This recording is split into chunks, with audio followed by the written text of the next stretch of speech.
Salut! Pour le mini-vlog d'aujourd'hui, je vous retrouve pour vous montrer mon carnet de crochet que je me suis fait parce que je voulais une organisation un petit peu mieux, parce que vous voyez que là en fait je multipliais les supports, j'avais des papiers de partout, que ce soit pour mon stock, pour les commandes, etc. Enfin, ça devenait plus gérable, donc j'ai décidé de rassembler tout ça dans un petit carnet propre. Je vous ai préparé il y a quelques semaines, quelques mois maintenant de cela, un vlog sur les préparatifs d'un marché en crochet que j'ai pu faire, où j'ai mis en place un carnet et en fait ça m'a pas convenu, donc j'en ai refait un entre temps qui ne m'a pas non plus convenu parce qu'en fait il était trop petit. Donc là j'ai essayé vraiment de regrouper à chaque fois tout ce que j'avais besoin. Donc comme vous avez pu voir sur la première page, j'ai pu faire une espèce de petite page de garde toute simple. Ensuite sur mes marchés, ne vous inquiétez pas, à la fin je reviens dessus pour vous montrer un petit peu tout ça, mais avec les dépenses, les ventes et le bénéfice, ce qui me permet vraiment de faire un petit bilan à chaque fin de marché.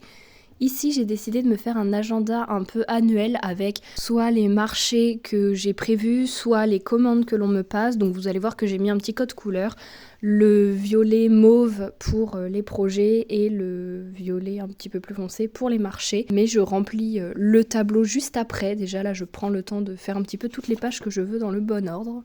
Ici, j'ai décidé d'y noter toutes mes dépenses, mes ventes et donc le montant pour voir si je ne vendais pas à perte, si j'étais un petit peu dans mes frais, si voilà. En fait, en fonction des participations de marché, mais également, je sais pas, du matériel que j'achète, que ce soit de la laine, des yeux de sécurité, etc. Je m'y retrouvais à un moment.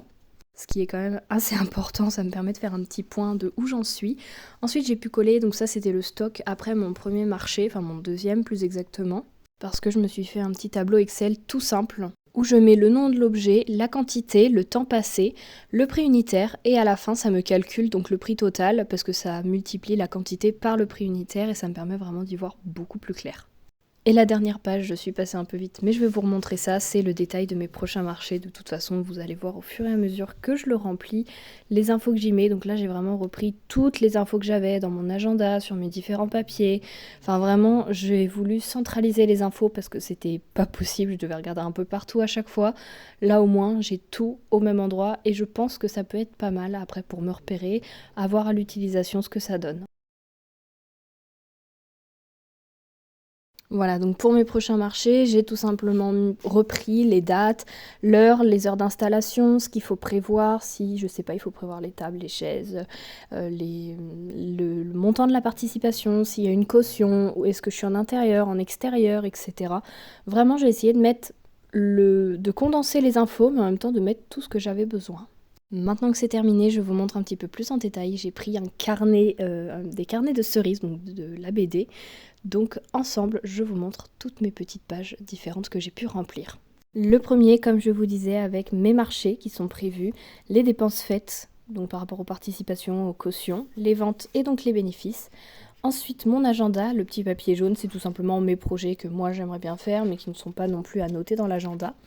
Après, il y a toutes les dépenses, les ventes et le montant pour voir, comme je vous ai dit, si je m'y retrouve.